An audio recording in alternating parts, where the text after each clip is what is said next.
할렐루야.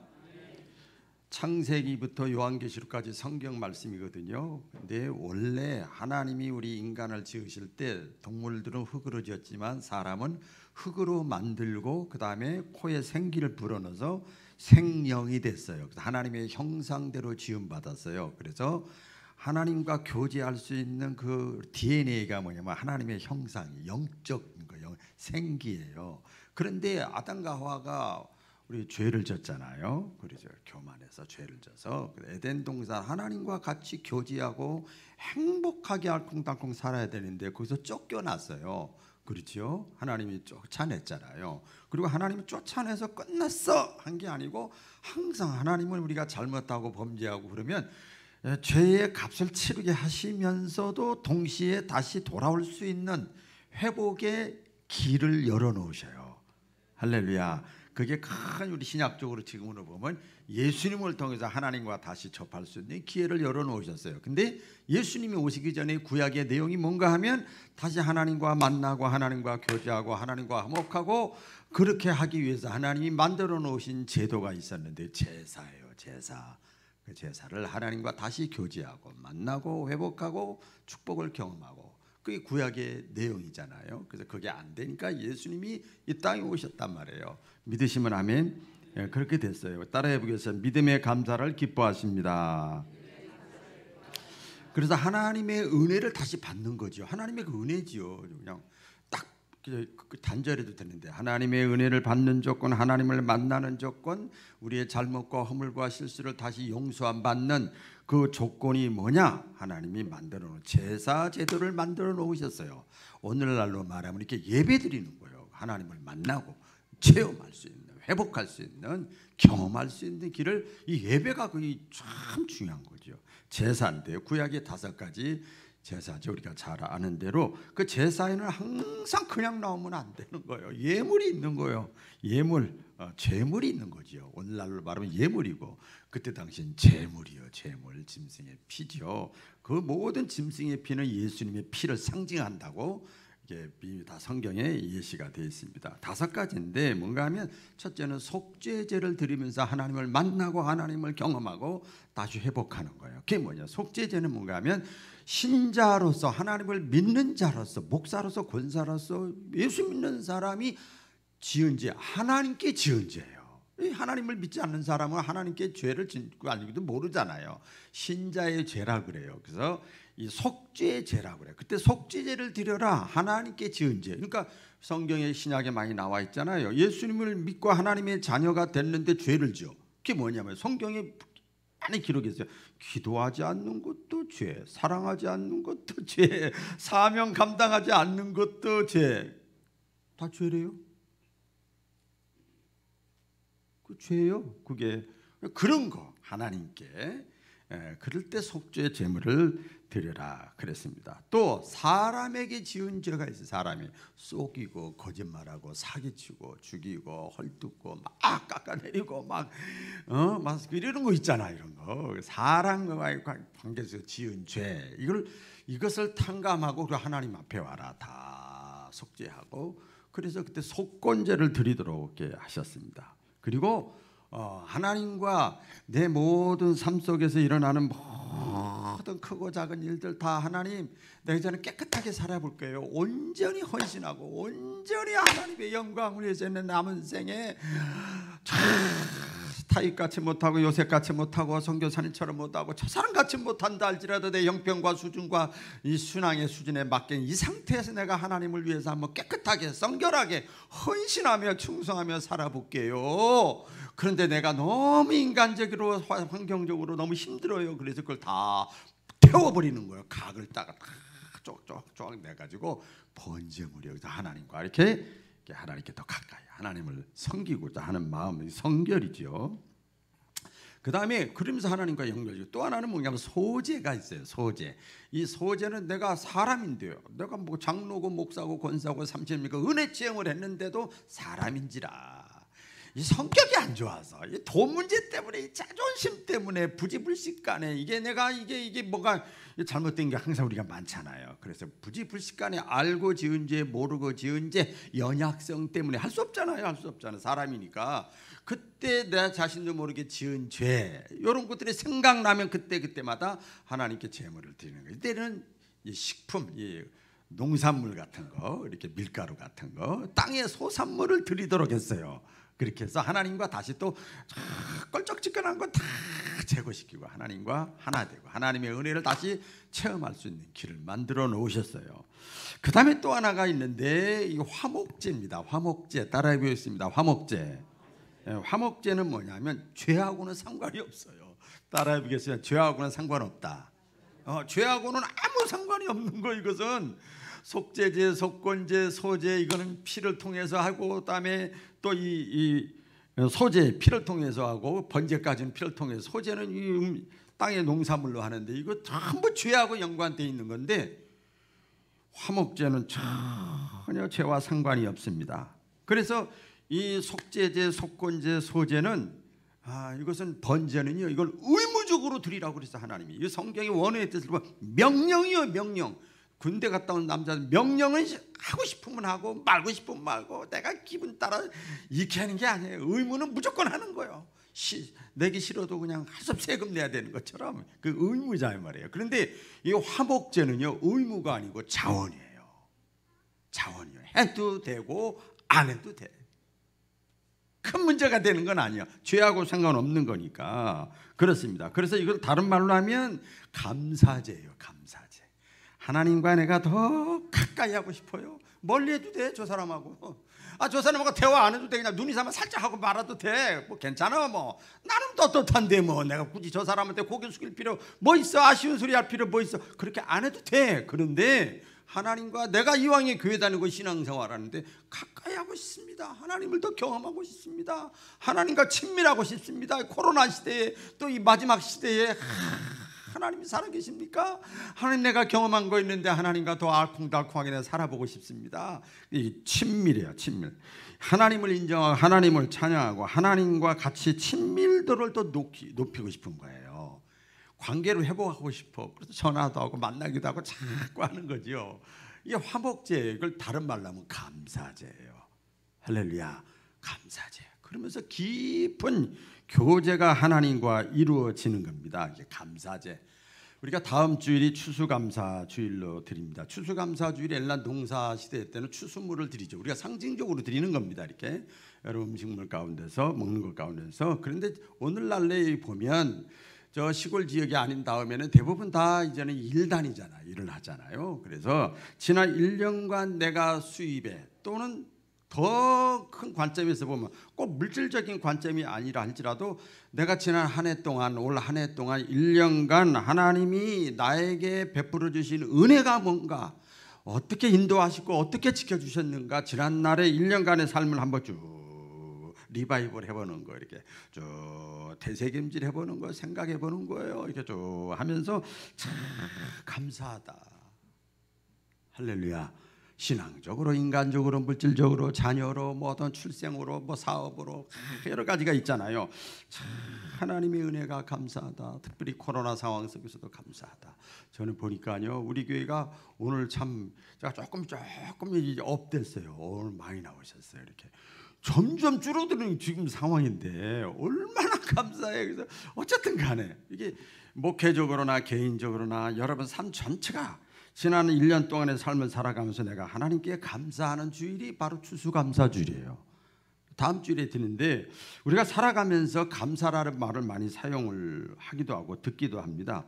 감사합니다 하면은요 그 소리를 들으면 참 기분이 좋아요. 평안하고요. 행복하고요. 그냥 그래요. 감사하다는 말을 들으면 그렇게 돼요. 또 내가 아무리 저 사람이 싫건 좋아도 내가 감사해요 해버리면 아무 부담이 없어. 그렇게 사람 마음에 내 마음에 평안이 찾아오고 그래요. 그런데 감사라고 하는 건요 아무나 할 수 있는 게 아니에요. 여러분 감사하다는 말 자주 사용하십니까? 이 감사의 마음은 어떤 학자가 그렇게 얘기를 했어요. 깊은 기도 가운데 이것은 하늘이 주시는 마음이다. 그러니까 이 사람은 기독교인이 아닌데 그렇게 표현한 거예요. 하늘이 주시는 마음이다. 결코 쉬운 마음이 아니다. 그래서 감사하는 마음은 우리 신앙적인 표현으로 하면 하나님이 주셔야 감사가 되는 거예요. 하나님이 주셔야 돼요. 사도 바울이 뭐라고 그랬습니까? 우리 잘 아는 대로 범사에 감사하라.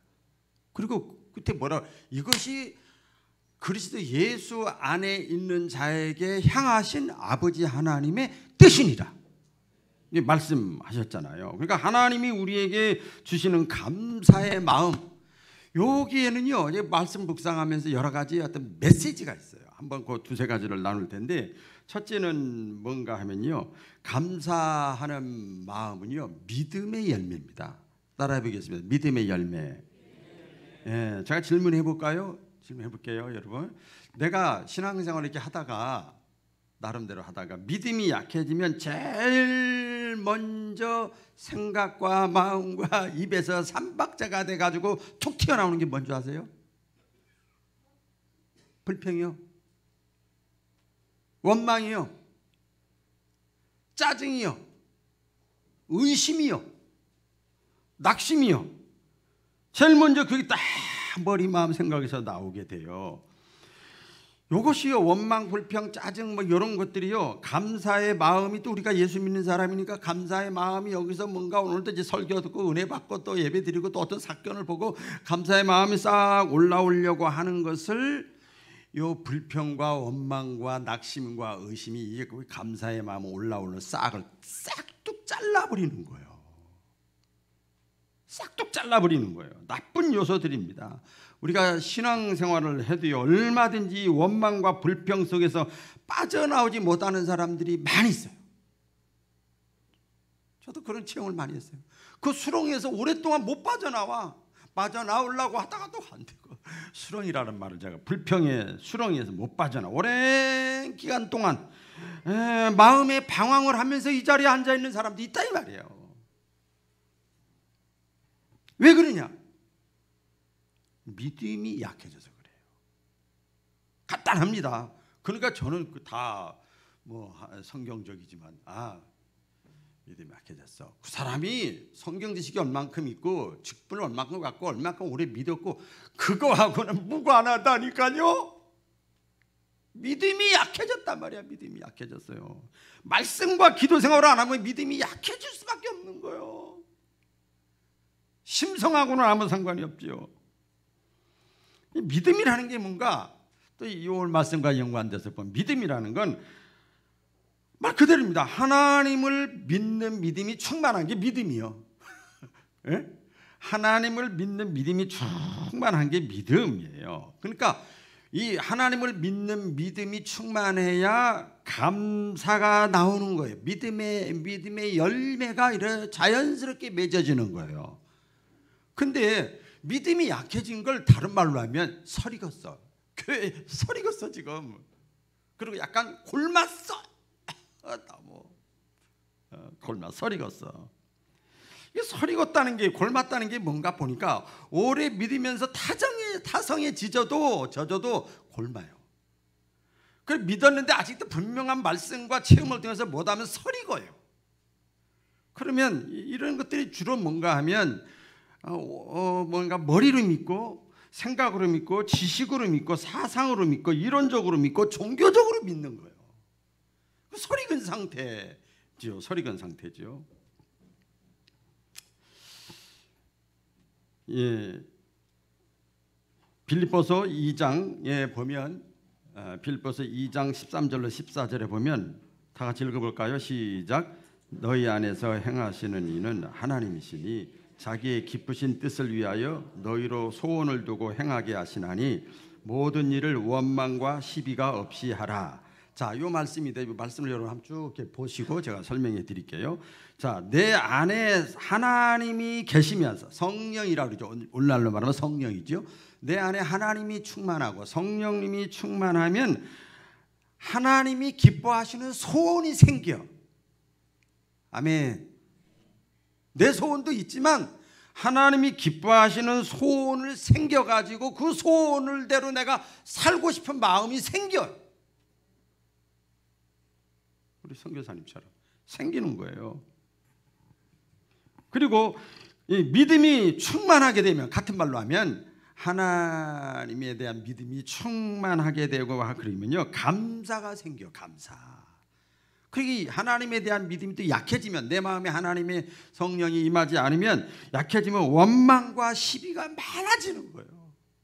많아지는 거예요. 여러분, 우리가 이 비밀인데요, 알려드릴까요? 비밀이고 꼭 명심하고 기억해야 됩니다. 우리가 믿음으로 하나님을 믿는 믿음, 성령의 감동이 오고 하나님의 마음이 내 마음이 하나님의 마음이 이렇게 뭔가 교감이 있어가지고 그때 내가 하나님께 감사를 하면요, 기적이 나타나요. 할렐루야. 막 믿음이 생겨가지고 아버지 하나님의 마음이 내 속에 쏙 들어왔어. 막 그래가지고 그때 내가 감사를 표현하면, 감사로 순종하면, 감사를 결단하면 하나님이 일하신다는 거예요. 기적이 나타난다는 건 하나님이 간섭하신다는 거예요. 하나님이 역사하신다, 우리가 그러지요. 그래서 사도 바울이 감옥에 있을 때, 감옥에서 얼마나 힘들어, 매 맞고 터지고 막, 빌립보 감옥에 있을 때 빌립보 4장 6절의 말씀에 보면은요, 이런 말씀이 있지요. 다 같이 시작. 아무것도 염려하지 말고 아뢰라. 그리하면 모든 지각에 뛰어난 하나님의 평강이 그리스도 예수 안에서 너희 마음과 생각을 지키시리라. 사도 바울이 지금 감옥에 있거든요. 염려, 근심, 불안, 초조, 공포, 코로나 뭐 다 되는 거야. 뭐 그런 것이 있어, 막 그 감옥에 있으니까요. 그런데 그때 감사를 심어, 감사로 기도해라 이 말이야. 감사로 행동해라, 감사로 고백하고, 감사로 결단하고, 감사로 인내해라 이 말이에요. 그렇게 하면 하나님이 막힌 담을 헐어주시고, 막힌 문을 열어주시고, 얽히고 꼬인 문제를 풀어주시고, 하나님이 그렇게 하시는 거. 어둠이 물러가게 하시고, 험산줄령 같은 골짜기가 평편하게 해주시고, 이게 성경의 내용이거든요. 그 누가 하는 거 전부 그렇게 해주시는 게 하나님이 하시는 거예요. 하나님이 역사, 믿음으로 하면 그렇게 돼요. 이런 면에서 믿음으로 하나님 안에서 감사의 삶을 살면요, 자연스럽게 공포가 물러가고, 어둠이 물러가고, 때로는 질병도 물러가고, 원망과 시비도 물러가고, 다 물러가고, 내 마음속에 알 수 없는 곳에서 어디선가 모르게 평안과 기쁨과 감사가 막 엄습해 오기도 하고 스며들기도 하고. 아멘. 그렇게 되는 거예요. 그렇기 때문에 성경이 말씀했잖아요. 사도 바울이 여러분 그랬습니다. 믿음의 사람, 이렇게 하나님의 마음으로 충만하고, 그런 사람은 세상이 그 사람을 감당하지 못한다는 거예요. 세상이 뭡니까? 제가 세상을 한번 해봤어요. 오늘날로 말하면 세상의 풍조, 관습, 유행, 코로나, 뭐 다 해야 되지. 인본주의, 세속주의, 국가 권력, 공포. 세상이에요, 세상. 성경하고 많이 틀려요. 거의 다 틀려요. 세상이 감당하지 못해요. 여러분, 성경에 보면 세상과 이 삶의 현장에서 요셉 보세요, 다윗 보세요, 다니엘 보세요, 사도 바울 보세요. 감당을 못해. 감당을 그 사람을 못하는 거예요. 믿음의 열매가 충만한 사람, 아버지의 하나님의 마음으로 충만한 사람이에요. 그래서 우리 신자들의 무기는 딱 한 가지예요. 믿음이에요. 믿음. 귀에 못이 박히도록 듣는 믿음이에요. 신자들의 무기는 믿음이에요. 왜? 신자라는 것은 하나님의 성령이 우리 마음속에 있는 사람이 신자예요. 그 사람이 성전이에요. 성전. 하나님의 성령이 거하는 너희가 성전인 것을 알지 못하느냐. 교회라고 하는 것은 신앙 공동체예요. 그 신앙 공동체, 우리 작은 성전이 무기는 뭔가 하면 오직 믿음이에요. 믿음. 믿으시면 아멘. 믿음으로 살아야만 역사가 나타나고, 크게 믿음으로 살아야만 역사가 나타나고, 믿음으로 살아야 마귀가 떠나고, 장애물이 사라지고, 기적이 나타나고, 변화가 나타나는 거예요. 그런 거예요. 그게 신앙생활을 믿음으로 하면 단순한 것 같지만 너무너무 재밌어요.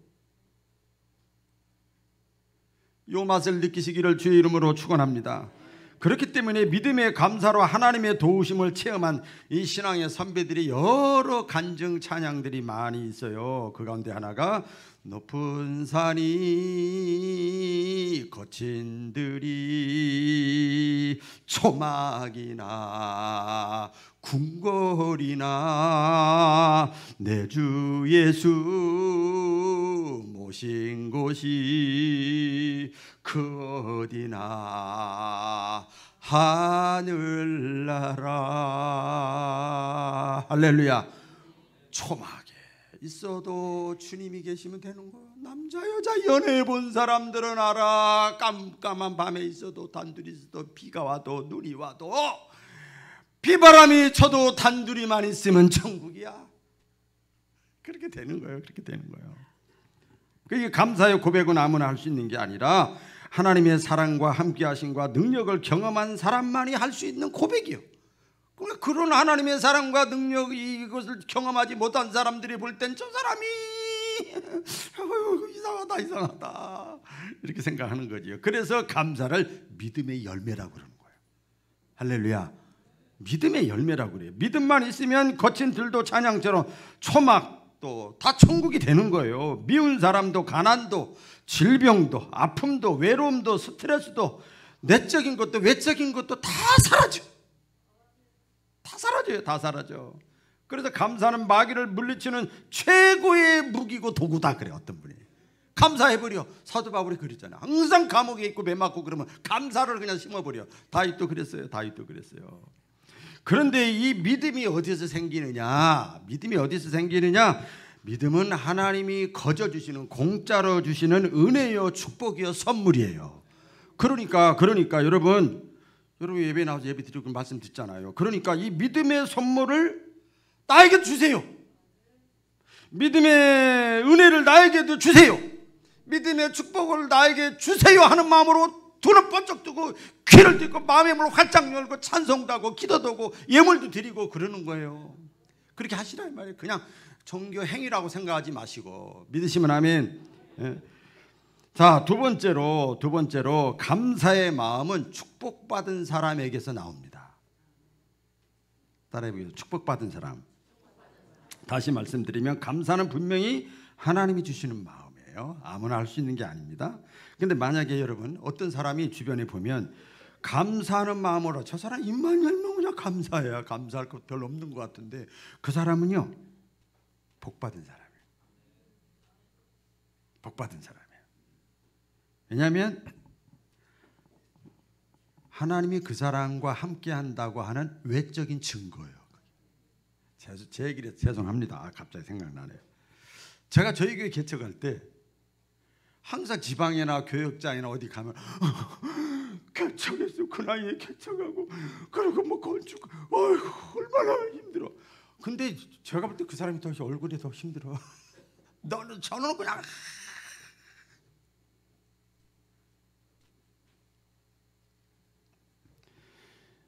하나님이 함께 하신다는 증거. 믿음의 사람들 아까도 말씀드렸습니다만 요셉을 보시고 욥을 보시고 다윗을 보시고 사도 바울을 보고 어떤 상황 속에서도 항상 감사가 있는 거예요. 복받은 사람이에요. 진짜 복받은 사람이에요. 제가 질문을 해볼게요. 여러분 그렇다면 마음속에 하나님이 없는 사람들, 육체적인 사람이라고 그랬어요. 사도 바울은 표현하기. 하나님이 없는 사람들은 육체적인 사람들의 특징이 뭔가 하면 갈라디아서 5장이죠. 우리 다 같이 읽어볼까요? 시작. 육체의 일은 현저하니 곧 음행과 더러운 것과 호색과 우상 숭배와 술수와 원수를 맺는 것과 분쟁과 시기와 분냉과 당짓는 것과 불리함과 이단과 투기와 술취함과 방탕함과 또 그와 같은 것들이라. 전에 너희에게 경계한 것 같이 경계하노니 이런 일을 하는 자들은 하나님의 나라를 유업으로 받지 못할 것이요. 여기 보면요 마음속에 원망과 불만과 불평을 가지고 살아가게 되는 거예요. 육체적인 사람은 당연한 거예요. 당연한 거예요. 하나님이 없으면 그렇게 되는 거예요. 자기가 잘못했을 때도요 절대 회개 안 합니다.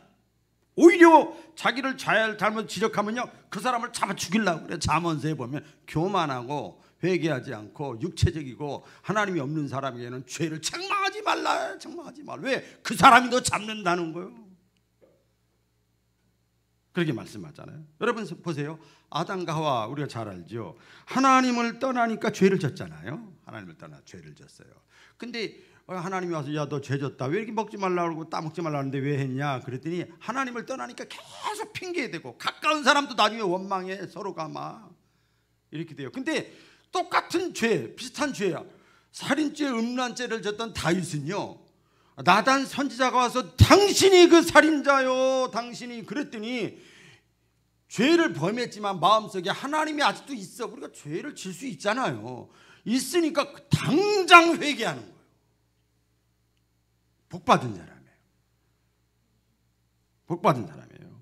그 육체의 사람은 마음속에 뭔가 하면 하나님이 주인이 아니라 내가 항상 주인이에요. 이것을 육체적인 그리스도인이라고 그래. 사도 바울은 그렇게 표현합니다. 참 신앙이 뭐냐? 주인이 바뀌는 게 참 신앙이에요. 아멘. 다니엘 기도에 굉장히 은혜스러운데 다니엘 기도의 그 간증을 들으신 분들은 이제 다시 한번 들으세요. 천정은 자매라는 사람이 있어요. 화요일날 했는데요. 지난 화요일날 했는데 87차에 걸친 항암 치료가 있어요. 항암 치료. 그 뭐에 걸린 거예요 지금? 암에 걸렸어요. 그런데 이 천정은 자매가 주인이 바뀌는 체험을 한 거예요. 체험을. 그래서 나중에 내 인생 내 몸뚱아리 모두가 하나님의 것이니까 하나님이 마음대로 하세요. 주인님 마음대로 하세요. 그렇게 나니까 그 다음에 알 수 없는 기쁨과 평안과 감사가 막 솟아오르더라는 거예요. 막 올라와요. 잠깐 그분을 소개를 하면 현재 47살인데 39세 때 여자분이 이쁘게 생겼더라고요. 39세 때 온몸에 암이 걸렸어요. 뼛속까지 모든 장기에 암이 다 퍼져가지고 의사들이 이제 시한부입니다. 이건 손을 댈 수가 없습니다. 우리 간증 들으신 분들은 아실 거예요. 그렇게 불가능합니다. 이런 사형 선고 같은 얘기를 받았어요. 그런데 죽는 게 문제가 아니에요. 그 선고를 받기 전에 잘 나갔었어요. 이 천정은 자매가 자기가 알고 있는 어떤 지인에게 전도를 받았어요. 야, 툭하면 그러더라고요. 야, 너 예수 안 믿으면 지옥 가. 그래서 그때 야, 지금 세상에 그렇게 전도하면 안 돼. 아따, 진짜 내가 저 사람을 건져내야 되겠구나. 어떻게 저렇게 믿냐, 믿어도. 이랬던 사람이에요. 자기 말이요. 어떻게 저렇게 예수 안 믿으면 지옥 간다는. 그때 듣지도 않아서 그냥 흘려버렸는데 암에 걸려서 시한부 이 판정을 받고 나니까 내가 죽는 게 문제가 아니고 죽으면 끝나면 괜찮은데 죽은 후에 지옥이 있다고? 어떡하지 그러면? 갑자기 그게 마음에 와닿은 거예요. 그렇게 자기에게 전도하면서 너 죽으면 예수 안 믿으면 죽으면 지옥 가. 지옥이 뭐지? 그래서 성경 읽기 시작한 거예요. 죽음은 안 겁난데 너무나 저기를 받아가지고 그 전도받고 그래서 궁금하다. 그래서 성경책을 이게 또 연결돼가지고 읽는데 요한복음부터 읽으라고 그러더라고요. 그래서 요한복음부터 읽다가 거기서 뭘 만나느냐? 나는 부활이요 생명이니 죽어도 살겠고 이런 말씀이 있어요. 그래서 거기서 부활의 주님, 하나님의 아들 예수님 부활의 첫 열매가 됐으니까 죽음이 끝이 아니구나. 이게 진짜네. 근데 그걸 어떻게 성경만 뵙고 믿어? 근데 그 사람 똑똑하더라고. 딱 떠오르더라는 거예요. BC와 AD가 떠오르더라는 거예요. 지금 2020년이 여러분 전 세계적으로 지키고 있어요. 그 기준이 뭔지 아세요? 예수님 탄생 기점이에요. 그러니까 믿든 안 믿든 예수님이 인류 역사의 주인공이야. 내가 이걸 왜 어떻게 몰랐을까? 하여튼 듣는 귀가 있어야 복이 될 줄로 믿습니다. 예. 그래서 거기서 이제 기도하고 다 말씀드릴 수 없으면 말이에요. 부활의 주님을 경험하고 체험하니까 암이 다 나았어요. 병원에 갔더니 이 기적이라는 거예요. 그 어떻게 의사들도 깜짝 놀라. 암이 다 치료가 됐어요. 그래서 이 천정은 자매가 고민이 되는 거예요. 그 다음에 그러면 이제 덤으로 사는 인생인데 내 남은 인생 젊지만 어떻게 내 남은 인생을 살아갈까? 하나님을 위해서 내가 살아가는데 하나님이 뭘 가장 기뻐하실까? 그 고민했다는 거예요. 그분이 간증하는 것보다 제가 알려드리는 게 더 좋아. 그래서 가만히 하나님이 가장 기뻐하는 게 뭔가 하나님의 아들 예수님을 보내주시면서까지 천국 지옥을 말씀하셨기 때문에 죽음의 문제 해결자이신 예수님을 믿게 하는 거구나. 할렐루야. 하나님의 아들 예수를 믿게 하는 것을 하나님이 가장 기뻐하시겠구나. 이걸 다른 말로 하면 부활의 증인이고 전도하는 거고 영혼 구원하는 일에 내가 참여하는 것, 이거 하나님이 가장 기뻐하시겠구나. 그래서 암이 걸렸었기 때문에 암 환자를 대상으로 전도를 하게 됐어요. 전도하는데 이때 암 환자들이 다 그러는 거예요. 예수 믿으라고, 죽으면 끝이 아니고 지옥이 있고 천국이 있고 막 자기가 막 침을 튀어가며 전도를 했더니 그 암 환자들이 한다는 말, 너는 암이 다 나았으니까 그렇지. 그러더라는 거예요. 암이 다 나았으니까 그런 말 할 수 있지. 그리고 마음의 문을 열질 않더래요. 그런데 이 전정은 자매는 마음속에 분명한 체험과 확신이 외적 내적으로 있어요. 분명히 예수님이 부활하신 분이고 사랑의 주님이시고 너무나 안 받아들이니까 괴롭대요. 저는 그 마음을 목회하면서 조금이나마 이해를 해요. 어쨌든 간에 그러던 중 그렇게 계속 하는 중에 1년 6개월 지났는데 암이 재발됐어요. 암이 재발됐어요. 그래서 다시 병원에 갔더니 의사들이 여럿이 하는 소리가 이런 경우는 처음이래요. 자기들 의사 속인 상황. 어떻게 이런 일이 있을 수가 있느냐. 그러면서 여러 가지 의학적인 얘기를 하더래요. 그 처음에는 막 당황을 했는데 의사들이 한결같이 하는 소리가 처음이다. 이런 건 신기한 일이다. 그래서 거기서 계속 들으면서 깨달음이 오더라. 아, 암은 하나님이 나에게 주신 선물이구나. 아멘 안 해도 돼. 그분이 그랬다는 거예요. 그 깨달음이 오는 거예요. 그래서 감사가 됐다는 거예요. 그리고 나서 그 암에 걸려 재발된 상태에서 암 환자들에게 다시 가서 전도하는 거예요. 나도 암 걸렸다, 재발됐다. 그러면서 얼굴이 천사해. 이게 아니고 얼굴이 천사야. 전도했더니 영혼 구원의 역사가 많이 일어난 거예요. 그리고 암 환자들의 가족들이 믿기 시작하는 거예요. 이게 보통 일이 아니죠. 그때서야 비로소 하나님이 암이 재발되게 하신 이유를 깨달았다는 거예요. 지금도 87차 받고 있어요. 받고 있어. 그리고 간증하고 다니고 바빠 얼마나 바쁜지 복음 증거하면서 얼마나 감사했는지 보신 분들은 알 거예요. 얼굴이 천사예요. 한번 나중에 보세요. 기쁘고 즐겁고 지금도 항암 치료 받고 있는데 그래. 좋아가지고 어쩔 줄 몰라. 오늘날 현대인을 과거에 비하면요, 참 한편 생각하면 행복한 사람들이에요. 전에는 상상도 못했던 어떤 풍요를 누리고 문화 혜택을 누리고 편리함을 누리며 살아가잖아요. 그래서 라떼는 나오잖아요. 젊은 사람들한테 이제 얘기를 못해. 라떼는 말이야 이렇게 살고, 그러면 귀 딱 막아버립니다. 이해를 못해. 일단은 문화생활, 경제생활 모든 게 편리해지고 좋아졌어요. 또 한편으로 생각하면 현대인들은요 아주 불행한 사람들이에요. 대부분의 현대인들 대부분 보면요 이 만족, 행복, 기쁨, 평안이 없어요. 늘 부족을 느끼고 불만, 갈증, 스트레스, 긴장 막 이게 막 그 속에서 살아가고 있어. 여러분 지난주인가요? 개그맨 박두 심적 고통을 못 이겨서 자살해버리잖아요. 못 이기는 거예요. 우리나라 세계 자살률 1위라고 그래요. 저는 그래서 취미가 아주 고약한 취미가 하나 있어요. 여기서 익사람 좀 들었는데 가끔 전철이나 뭐 이렇게 버스 탄 적도 있어요. 이렇게 사람들 많이 보면 가만히 어느 때는 앉아서 제 아내가 왜 그래 당신 가만히 있어봐. 가만히 앉아가지고 지나가는 사람 얼굴 쳐다보고 사람 뭐 고약한 버릇이요. 쳐다봐요.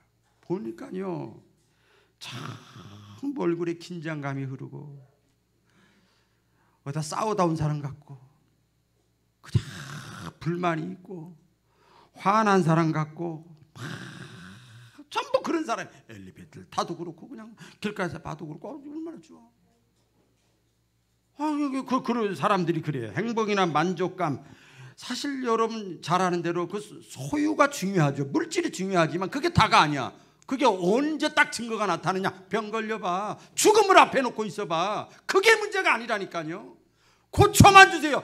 수술할 수 있습니까? 가능은 합니까? 물어보지 돈 걱정은 안 해. 돈도 없으면서. 뭐가 중요한가를 알잖아요. 그래서 감사하는 마음을 가지고 살아간다고 하는 것은 다시 말씀드리면 하나님이 주시는 엄청난 축복이에요. 엄청난 축복이에요. 여러분 마음의 문을 활짝 열고 이왕 교회 다니고 예배드리고 신앙생활 하는데 하나님의 말씀이 떨어질 때 아멘으로 받으시기 바랍니다. 성령의 감화와 감동이 마음속에 오면 그냥 잡아채세요. 잡아채요. 그냥 잡아채요. 내 거로 잡아채요. 그래서 내가 복받은 자임을 확신하고 여러분 신앙인 사람들처럼 감사의 열매를 주렁주렁 맺기를 축원합니다. 마지막 세 번째로는 감사하는 마음은요, 더 큰 감사를 주셔요. 따라해 보겠어요. 더 큰 감사. 많이 들었을 거예요. 감사하는 사람에게는요, 감사하는 일이 자꾸 생겨. 하나님 살아계시다니까. 그리고 하나님을 믿는 믿음 안에서 감사하는 복받은 인생을 살아가면 하나님이 거기서 멈추질 않아요. 감사할 일들을 자꾸 생기게 만들어요. 그래서 감사는 최고의 투자예요. 이거 최고의 투자라니까. 연금, 보험 뭐 이런 것보다 최고의 투자가 감사요. 감사하는 것은 아까도 말씀드린 하나님이 일하고 기적이 나타나는 거예요. 반대로 불평하고 원망하면 하나님이 도와주시려고 계획하고 가나안 땅에 들여놓으려고 했다가도 멈춰버려. 하다 참 이거 보면 좀 마음이 답답하고 안타까워요. 우리 잘 알잖아요. 스펄전이라는 사람 알잖아요. 별빛 보고 감사하면 달빛 주시고 달빛 보고 감사하면 햇빛 주시고 햇빛 보고 감사하는 사람에게는 해와 별빛 달빛 필요 없는 영원한 빛을 주신다. 이 스펄전이 신앙생활하면서 자기가 깨달은 거예요. 여러분 내가 못 깨달으면 다른 사람이 깨달은 거 그걸 붙잡고 내 것으로 받으시기를 바랍니다. 그렇기 때문에 사도 바울은 범사에 감사하는 것이 하나님의 뜻이다. 왜? 감사가 축복의 물거예요. 문제 해결의 열쇠예요. 믿으시면 아멘. 그래서 이 초대교회 교부 크리스토스함은요, 사람에게는 근본적인 죄가 하나 있는데 그것은 감사하지 않는 죄라 그랬어요. 이게 무슨 뜻인가 하면 마땅히 감사해야 됨에도 불구하고 감사하지 않는 것 두 가지 이유가 있어요. 하나는 무식해서, 무지해서, 알지 못해서, 깨닫지 못해서. 또 하나는 다 알아, 다 안다니까 근데 교만해서. 사탄은 원래 뭐였죠? 천사였어요. 천사였어요. 그러다 하나님같이 되려고 하다가 천상에서 쫓겨나잖아요. 알죠? 인류 최초의 죄의 뿌리가 어디서 나온 줄 아세요? 교만이에요. 하나님같이 되려고. 너도 이거 먹으면 하나님같이 눈이 밝아질 수 있고 사리 분별 판단 다 할 수 있어. 네가 뭐가 모자르고 그냥 하라는 대로 예스면 할 거야. 요게 사람을 교만하게 만드는 거죠. 영적으로 무지하거나 우리 한국말 있잖아요. 무식하면 용감하다고 그러잖아요. 죄인데 죄인 줄도 모르는 사람 있잖아요.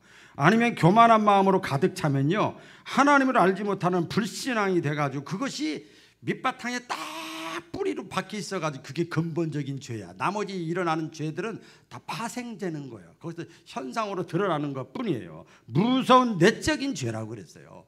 오늘 본문 말씀에 보면 이 다윗이 하나님께 너무나 감사해가지고 막 감사의 기도를 하는 거예요. 감사의 찬양을 하는 거예요.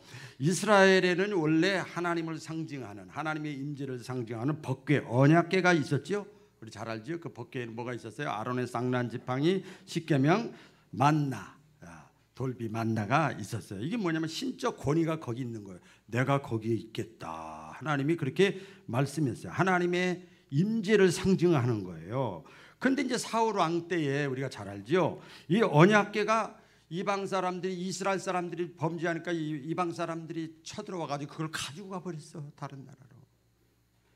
근데 사울 왕이 왕이 됐는데 내가 왕이야 이것만 좋아했지, 내 말 들어 이것만 좋아했지. 이 언약궤, 하나님의 임재를 상징하는 언약궤가 이방 땅 70년 동안 그대로 방치가 돼 있었어요. 자기는 호화로운 궁궐에서 그냥 살았어요. 있을 수 없는 일이에요. 우리 잘 아는 대로. 그러니까 축복의 기회를 차버렸다고 그랬어요. 축복의 기회를 차버렸어요. 그런데 다윗 왕이 왕이 되면서 가장 먼저 한 일이 뭔가 하면 이 언약궤, 법궤를 가져다가 자기가 살고 있는 궁궐 예루살렘으로 옮겨놓는 일이에요. 그 옮겨놓은 다음에, 다 가져온 다음에 너무 감격하고 감사해서 기도하고 찬양하는 내용을 이렇게 합니다. 오늘 다 같이 읽어볼까요? 시작. 여호와께 감사하라.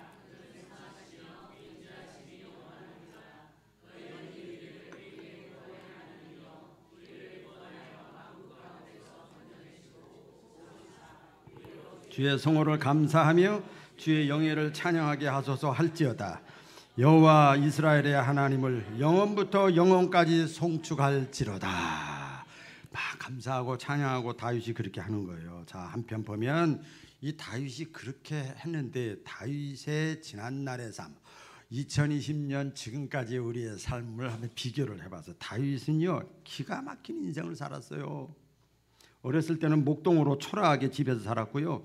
집에서는요 나중에 왕을 세울 때 부모로부터 멸시를 당하고 무시를 당하면서도 살았어요. 그런데 하나님이 그 다윗을 사무엘 선지자를 통해서 부르십니다. 나중에는 저 블레셋과의 전쟁에서 모든 백성들이 다 보는 가운데서 골리앗 장군과의 싸움에서 이기게 만듭니다. 그래서 얼마나 좋은 일을 했어요. 이때 사울 왕이 시기 질투가 생겨가지고 격려는커녕 오히려 잡아 죽이려고 합니다. 자기가 죽인 사람은 천천인데 다윗이 죽인 사람 만만이라고 하니까 시기 질투가 난 거예요. 그래서 이때부터 이 다윗이 선한 일을 하고도 믿음의 행동을 하고도 도망자 신세가 되는 거예요. 수년 동안 도망 다녀. 아시지요? 죽을 고비를 수십 번 넘깁니다. 그러면서 시편에 보면 어느 때까지니까 행악자가 저렇게 움직이는데 눈물을 엄청 많이 흘려요. 다윗이 그런 많이 흘렸어요. 결국은 이 사울 왕의 이 위협으로부터 다윗이 구원을 받고 살아납니다. 그리고 마침내 하나님의 약속대로 기름 부음 받아 이스라엘의 왕이 됩니다. 모두가 다 하나님이 하신 일이에요. 이것이 깨달아진 거예요. 할렐루야. 깨달아진 거예요. 자신의 지난 날을 생각하면서 이 모든 것이 기적이다. 기적. 하나님이 하신 일이다. 하나님이 하신 일. 이게 깨달아지는 거예요. 그래서 이 지난 날의 모든 감사를 생각하면서 이 다윗 왕이 하나님 어디 있지? 이방 땅에 있네. 법궤 언약궤가. 그거 가져와야 정신이 바짝 드는 거예요. 그때서야. 제일 먼저 한 일이 그래서 하나님의 임재를 상징하는 언약궤를 자기가 사는 곳에 우선순위로 모시고 갖고 온 거예요. 여러분 듣는 귀가 있어서 깨닫기를 축원합니다. 먼저 나오잖아요. 그리고 감사의 기도를 드리는 거예요. 이게 오늘 본문의 내용입니다. 말씀을 맺을게요. 이때 보니까 하나님은 이러한 다윗을 더욱더 사랑하셨더라. 내 마음에 합한 자다. 정말 내가 기뻐하는 자다. 그리고 나서요 우리 잘 아는 대로 위대한 왕이 되게 하셨고, 그렇죠? 수많은 전쟁이 있었는데도 다 승리하게 하셨고, 죄를 범했을 때도 빨리 회개시켜버리고, 나중에는 예수님의 족보에 예수님의 조상이 되게 하는 영광을 얻게 하셨어요. 이게 복이죠. 이런 은혜가 임하시기를 주의 이름으로 축원합니다. 기도하겠습니다. 하나님 아버지,